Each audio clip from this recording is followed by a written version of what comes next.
इस मुंडारी गीत के गीतकार हैं मिस्टर विनोद साय और इस गीत को बेहतरीन आवाज दिए हैं मिस्टर लक्ष्मण सिंह।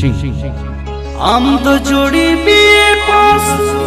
आई तो जोड़ी सीओ आया आमा बला चिलगा होबा का जोड़ी रे आएंगे तो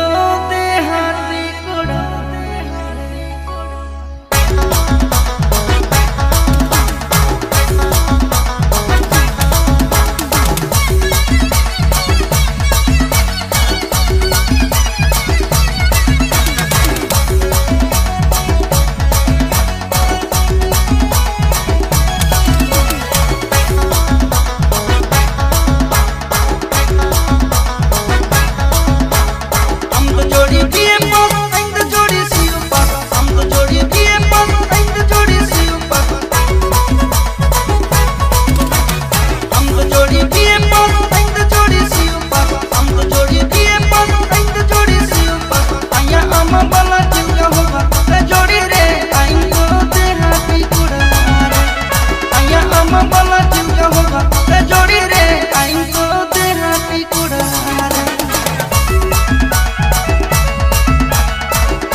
जोड़ी हाय भाई अंग जोड़ी बुका डोडो हम तो जोड़ी हाय भाई अंग जोड़ी बुका डोडो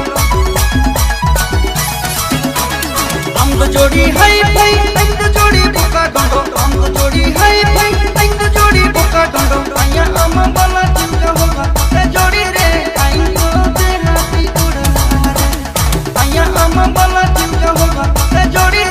आइंगो तेरा पिकुड़ा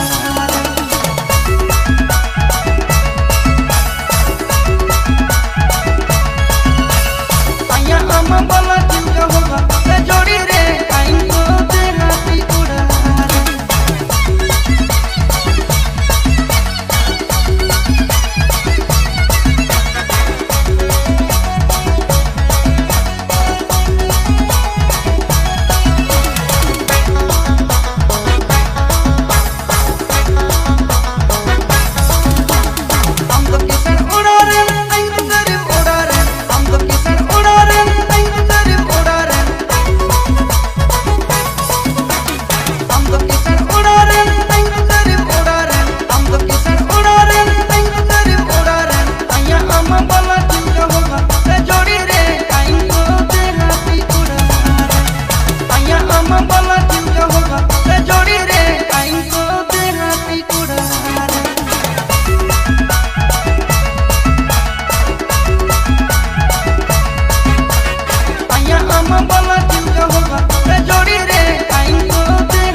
बाला चिंगा होगा ते जोड़ी रे आइंगो तेरा पिकुड़ा